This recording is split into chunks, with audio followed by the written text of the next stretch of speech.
Өнөөдөр ингээ хуралд орж ирэх гээд явж байхад доор нэг ихч сууж идэ. Тэр ихч байртай болъё гэдэг байхгүй юу. Тэгэд одоо миний мэдхийн 4 сар сууж байна.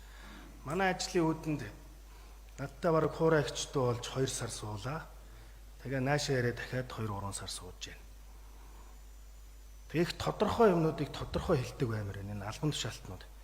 Тэгээ манайх руу энэ төр байр өгнө гэж явуулчихсан шээ. Тэгээд би бол байр өгөх ямар ч боломжгүй гэдгийг та бүхэн мэдчихэж байгаа ш. Нэг ховоосон цаасны компани төсөл хэрэгжүүлж иргэдийг одоо аюулгүй амьдруулах гэж нэг дахин төлөвлөлт хийх гэж л оролдож байгаа юм компани гүйцэтгэх удирдлага хүн байна.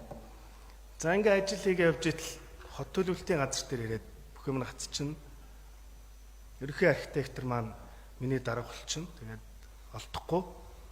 Дандаа нэг ийм байдалтай цаг хугацаа явж зөндөө өнгөрлөө. Төрхөө төлөөлөгч өнөөдөр л дуурж байна. Би бол зөндөө л хэлчихсэн.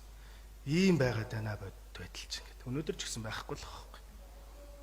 Төрийн ажилд ингэж хандж байхад хувь хүмүүстээр хэрхэн ямар хандлага гаргаж байгааг би бол сайн мэдэхгүй байна. Одоо ингээд хотын захиргаагаар орж ирэхэд ажил руугаа очиход бол дандаа иргэдтэй нүр тулж. Энэ ямар хүмүүс вэ гэхээр дахин төлөвлөлтөнд хохирцсон хүмүүс. Үүнийг юу нь яах юм бэ? Сая энэ тодтгол энтер дээр IDC дээр хэдэн төгрөг тавиад тэр нэг хэдэн иргэдийнх нь асуудал.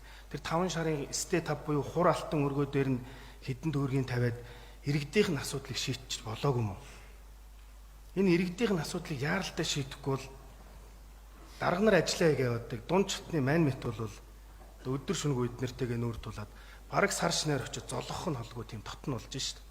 Яг бодит амьдрал дээр анхан шатн дээр хүмүүстэй бид нар нүүр тулж байна.